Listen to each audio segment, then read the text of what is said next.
Air Force, Digital and Intelligence Service, and the Police Force. They are bestowed with the responsibility of protecting the honor and proceedings of this service.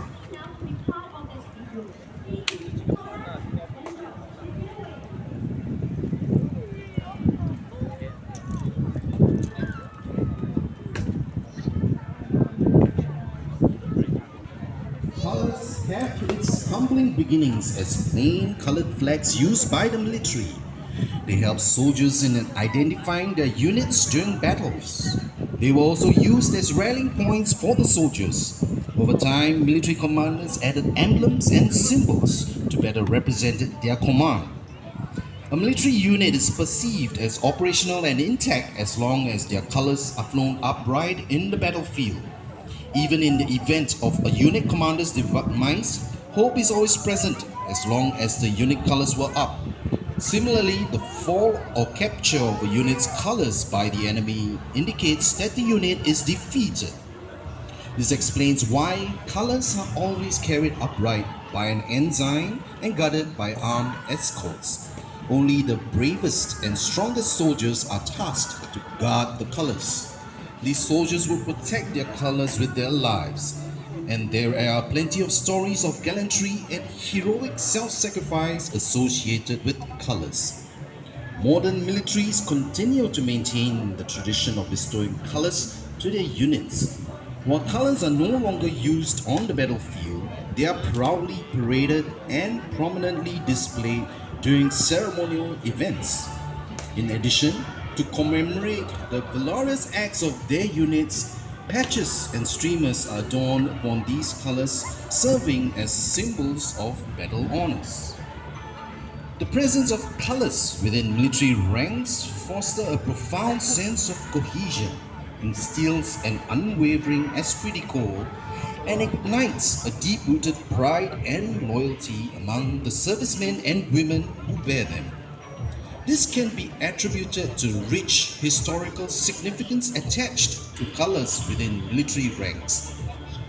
Each color and insignia carry a storied history representing the achievements, traditions, and sacrifices of the military unit or branch. This historical context adds depth and meaning to the colors, further reinforcing the sense of pride and loyalty among those who proudly wear them. Colors in the SAF dates back to 1954 when Singapore was then under British rule. The Singapore Volunteer Corps was presented with the Queen's colours and the Singapore Volunteer Corps colours by then Governor of Singapore Sir John Nicoll on the 8th of July 1954 at the Padang. This was in celebration of the centenary of the Volunteer Corps. After the Japanese occupations, new colors were donated by the City Council to replace those that were lost during the fall of Singapore in 1942. Both the colors were retired when the Singapore Volunteer Corps was restructured after our independence in 1965.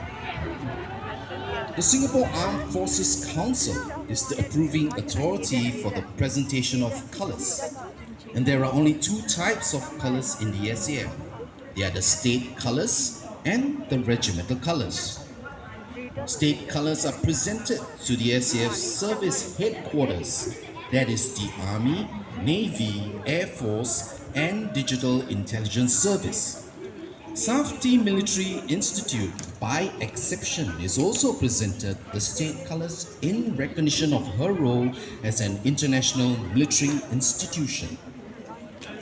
The first state colours were presented to Safety Military Institute and first to 6 Singapore Infantry Regiments in 1976. Pardon me. However, the practice of presenting state colours to the formations and units was ceased in 1997. Subsequently, the Navy and Air Force were presented state colours in 1977. The Singapore Armed Forces was presented the state colours in 1997. Of note, the SAF colours is also the Army state colour, And this is presented to the best combat unit during the annual 1st of July SAF Day Parade. Not every unit in the Singapore Armed Forces are conferred regimental colors. Only formation, headquarters and maneuver units are presented with them. They are presented their colors 5 years after their formation. The first regimental color was presented to the 1st Singapore Infantry Regiment in 1961, 4 years before our independence. The seniority of colors is depicted by colors of its field background as follows: yellow, red, green, blue, brown, purple. Where it is decided that a standard color field background is used for units from the same formation, the seniority of the units is depicted by the different colors fringes. Standard or Roman numerals are also used to identify the units. Colors have to be consecrated before they are presented to the units. The SAF adopts the British custom for our consecration ceremony. Drums are piled to provide an altar. The colors are then draped onto the drums. The Inter-Religious Organization of Singapore endorsed the order of precedence for the consecration by the 10 recognized religions in Singapore as follows: Hinduism, Judaism, Zoroastrianism, Buddhism, Taoism, Christianity, Islam, Sikhism, Baha'i faith and Jainism. After the consecration, the colors are presented to a unit commander by the President of the Republic of Singapore. The unit commander will in turn present the unit colors to his soldiers in a form of a parade at the nearest opportunity. The parade is known as the Trooping of Colors.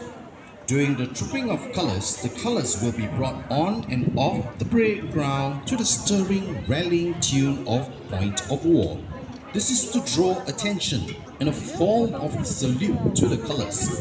Soldiers on parade will present arms when colors are brought on and off the parade ground.